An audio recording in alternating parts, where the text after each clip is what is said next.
अमावस की थी। चंदर मजे से गाड़ी चलाने का लुत्फ उठा रहा था।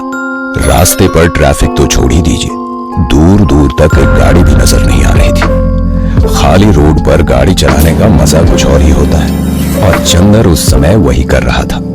रात के करीबन 2 बज रहे थे और अचानक हाईवे पर बीचों बीच सफेद साड़ी पहने एक औरत खड़ी थी। उसके बाल खुले हुए थे। जैसे ही गाड़ी की हेडलाइट उसके ऊपर गई, उसका सफेद फीका चेहरा और सफेद साड़ी पर लगे खून के धब्बे चंदर को साफ नजर आ गए। चंदर की गाड़ी ने 2-3 पलटियां खाई और वो सड़क के किनारे मौजूद एक बड़े से पेड़ से जा टकराई। वो औरत अब भी वहीं खड़ी थी। जैसे ही चंदर की सांसें बंद हो गई, वो औरत रास्ते से निकली और घनी झाड़ियों की तरफ गई।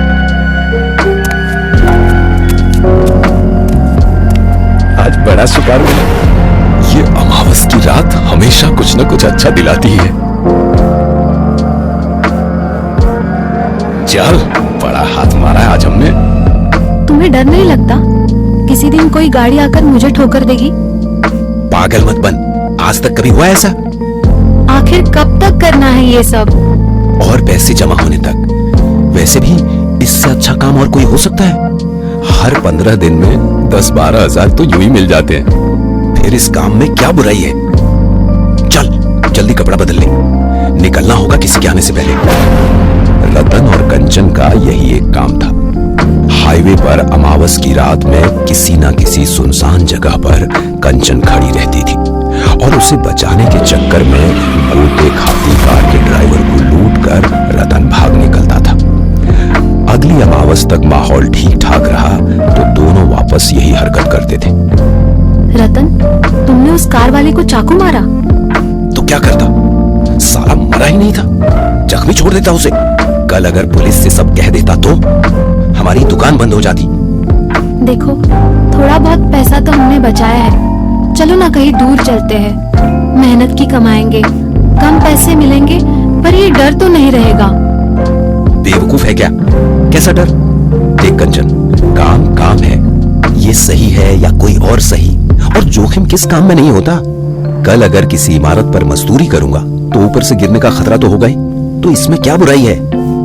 फिर भी ये लोगों को मारना, लूटमार चलो ठीक है, पर आजकल तुम लोगों का खून करने लगे हो और जरा भी नहीं कतराते। मुझे तो तुमसे ही डर लगने लगा है। नहीं मारूंगा तो कल पुलिस मुझे मारेगी। अब चुप कर और रोटी परोस। पिछले 3 महीनों में तुमने 5 खून किए हैं, कभी सोचा है? देख कंचन, और कुछ महीने फिर हम यहाँ से दूर चले जाएंगे, ठीक है? अब चुप रह और खाना खा। फिर एक बार अमावस की रात आ गई। कंचन और रतन तैयार थे। इस बार हल्की सी बारिश हो रही थी। रतन ने सोचा ये बात अच्छी है, क्योंकि शायद गाड़ी ज्यादा पलटियां खाए तो ड्राइवर के बचने की उम्मीद कम हो जाएगी। कंचन रास्ते के बीचों बीच बाल खुले रखकर खड़ी थी। पता नहीं, पर कंचन आज ज्यादा मायूस लग रही थी रतन को। दूर से एक गाड़ी आ रही थी। सब कुछ हमेशा की तरह हुआ। गाड़ी का रास्ते से उतरना, ड्राइवर का मरना, रतन को अच्छा फायदा होना। रतन काफी खुश था। वो दौड़कर कंचन के पास गया। आज ज्यादा ही माल मिला कंचन। क्या हुआ, कुछ कहोगे नहीं? क्या कहना है, तुम खुश हो ना? हाँ, आज तो कसम से बड़ा हाथ मारा। अरे अपने बाल तो बांधो, अब जल्दी करो, निकलना होगा यहाँ से। और कब तक खेलोगे ये खेल? किसी दिन भुगतना होगा तुम्हें। अब क्या हुआ तुझे? फिर वही नाटक। कंचन! कंचन सामने ही जमीन पर पड़ी थी। बदन से निकलते खून को बारिश का पानी फैला रहा था। किसी ने उसका पेट बुरी तरह से फाड़ा था।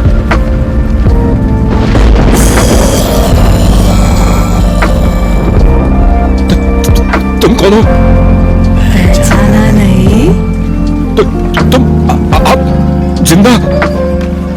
ये वही औरत थी जिसे रतन ने एक्सीडेंट के बाद बेरहमी से चाकू चलाकर मार डाला था। उसका पिता और पति तो पहले ही मर चुके थे, लेकिन अपनी आखिरी सांसें लेती हुई ये औरत रतन को ही देख रही थी, मानो उसका चेहरा अपने ज़हन में उतार रही थी। रतन उसे मौत के घाट उतारा था। बचाओ! बचाओ! बचाओ! चीखते चिल्लाते रतन ने वहां से भागने की कोशिश की, लेकिन बदले में सुलगती रूह के मुकाबले उसका भागना बेकार गया। उस भयानक औरत ने उसे अपने लंबे हाथों से जकड़ लिया और बड़े आराम से उसका गला अपने नुकीले नाखूनों से चीरती रही जब तक उसकी जान नहीं निकल गई।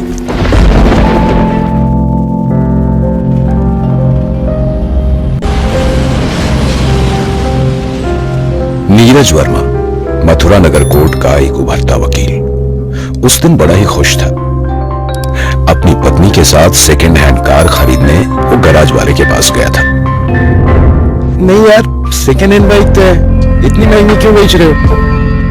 सर महंगी नहीं है ज्यादा, आप लेकर तो देखिए, आपका पैसा वसूल होगा, ये यकीन मानिए। नहीं, जाने दो, मैं किसी और जगह जाता हूँ, थैंक यू। ठीक है, जैसी आपकी मर्जी।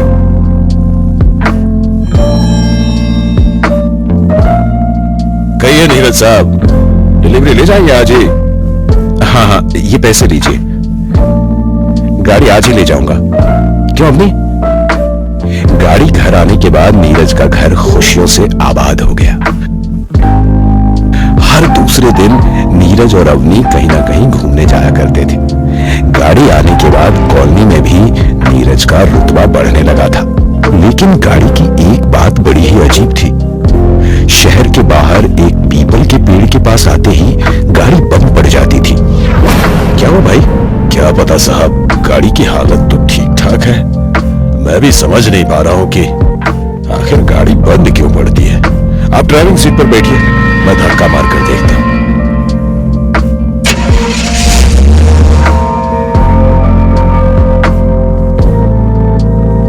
अजीब बात है साहब, किसी दिन गाड़ी पूरा दिन गैराज में रखना, एक बार चेक तो कर लेता हूं।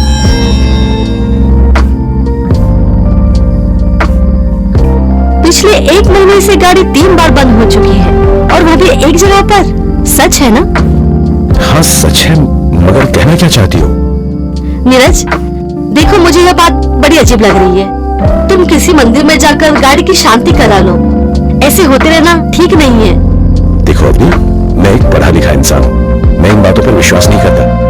हो सकता है गाड़ी कुछ देर चलकर खराब हो जाती है। जाने दो, मुझे कल सुबह जल्दी जाना है, बहुत काम है, मैं सोने जा रहा हूँ। और हाँ, ये भूत प्रेत वगैरह मैं नहीं मानता, सब बकवास होता है, समझे? दूसरे दिन काम से आते आते नीरज को बहुत देर हो गई और उस पर सुबह से बारिश का कहर हो रहा था। नीरज उसी रास्ते पर आया और उसी रास्ते पर उसी पेड़ के सामने गाड़ी फिर से बंद हो गई। मन ही मन में गुस्सा होकर नीरज ने अपना फोन लिया और गैराज वाले का नंबर घुमाया। रिंग बजी रही थी कि अचानक उसकी नजर सामने वाली फ्रंट मिरर पर पड़ी। कौन है? कौन है? लड़की के गायब होने से नीरज और डर गया। इतने में और एक बिजली कड़की और बिजली की रोशनी में नीरज ने देखा कि वही लड़की पीपल के नीचे खड़ी होकर उसे बुला रही है। डर के मारे नीरज का बुरा हाल हो गया था। और हेलो हेलो, क्या हुआ नीरज साहब? कुछ नहीं, मैं कल आता हूं गैराज पर। तुम्हें ये गाड़ी किसने बेची? कोई कपूर साहब करके है, अपने डायमंड चौक में ही उनका घर है, ये है उनका पता। तुम भी चलो मेरे साथ में। नमस्ते कपूर साहब, ये जो आपकी गाड़ी थी ये मैंने ही खरीदी है। मुझे आपसे पूछना था, ये फोटो किसकी है? मेरी बेटी ज्योति की। क्यों, क्या हुआ? इसे मैंने कल ही उसी गाड़ी में देखा। क्या? कब? क्या कहा उसने? कहा कुछ नहीं, दरअसल वो गाड़ी से चली गई। देखो बेटा, तुम किस लिए यहाँ आए हो मैं नहीं जानता, लेकिन अगर तुम्हारा इरादा हमें ठेस पहुंचाने का है तो प्लीज ऐसा मत करना। हमारी बेटी ज्योति पिछले कई महीनों से लापता है। मैंने कंप्लेंट भी की है, 100 दफा पुलिस स्टेशन जाकर आया, लेकिन आज तक ज्योति का कुछ पता नहीं चला और तुम कहते हो। अंकल, मैं आपसे फिर आकर मिलता हूं। चलो श्याम। अंधेरी रात में नीरज गराज वाले को साथ लेकर उस पीपल के पेड़ के नीचे चला आया। ठीक वहीं पर आकर गाड़ी फिर बंद हो गई। गराज वाला कुछ कहने जा रहा था कि नीरज ने इशारे से ही उसे चुप रहने को कहा। नीरज की आंखें फ्रंट मिरर पर टिकी हुई थी। जैसा नीरज ने सोचा था वैसा ही हुआ। पिछली सीट पर ज्योति बैठी थी। ज्योति, ये गाड़ी तुम्हारी है ना? क्या चाहती हो? कुछ बताना है तुम्हें? साहब, किससे बात कर रहे हो आप? बोलो ज्योति, क्या चाहती हो? चलो श्याम, हमें कुछ ढूंढना है। क्या ढूंढना है साहब?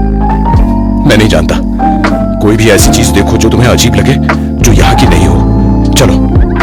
दोनों मिलकर पीपल के नीचे कुछ ढूंढने लग गए। कुछ देर बाद नीरज को कमीज का एक टुकड़ा मिला जिस पर खून लगा था। वहीं अचानक गराज वाले को वहां एक चेन दिखती है। वो नीरज को चेन दिखाता है। नीरज समझ नहीं पाता, लेकिन उसे ये लग रहा है कि शायद ये चेन उसने पहले भी कहीं देखी है। और अचानक ही गाड़ी स्टार्ट हो गई। नीरज एक बार गाड़ी को देख रहा था तो एक बार चेन को देख रहा था। उसे अब सब कुछ समझ आ गया था।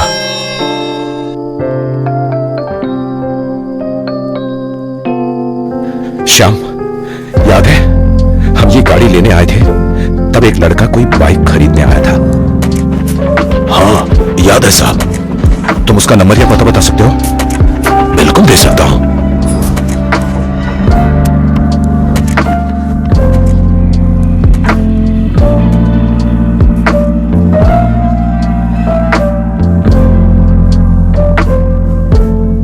बोल अब, सब कुछ सच बता दे, वरना हड्डी पसली यहीं पर एक कर दूंगा। बताता हूँ साहब, मैं ज्योति के कॉलेज में पढ़ता था। ज्योति अमीर घर से है, ये हमें पता था। हमें नशे के लिए पैसों की सख्त जरूरत थी, इसीलिए हमने एक प्लान बनाया। हमने किसी बहाने ज्योति से लिफ्ट मांगी और उसे उस पेड़ के रास्ते पर ले गए। वहां हमने उसका सारा पैसा और गहने चाकू की नोक पर हथिया लिए, लेकिन हमें डर था कि कहीं वो हमारी कंप्लेंट न कर दे। इसलिए हमने उसे गाड़ी में ही गला घोंट कर मार डाला और उसकी लाश उसे पेड़ के नीचे गाड़ दी। गलती हो गई साहब, माफ कर दीजिए। तो ये नई चेन कहां से आई?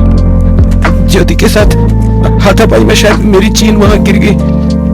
पापा डांटेंगे, इसीलिए ज्योति के लूटे पैसों से वैसी ही एक चेन खरीद ली, क्योंकि वापस पेड़ के पास जाकर चेन ढूंढने में डर लगा साहब। शर्म नहीं आती? अपनी लत के लिए किसी मासूम की जान लेते हो। सड़ते रहो अब उम्र भर जेल में। ले जाओ इन्हें। थैंक यू बेटा, आज तुमने मेरी ज्योति को इंसाफ दिला दिया। भगवान तुम्हें सदा सुखी रखे। 1 साल बीत चुका है इस घटना को। ज्योति के कातिलों को सजा मिली और तब से आज तक नीरज की गाड़ी फिर कभी वहां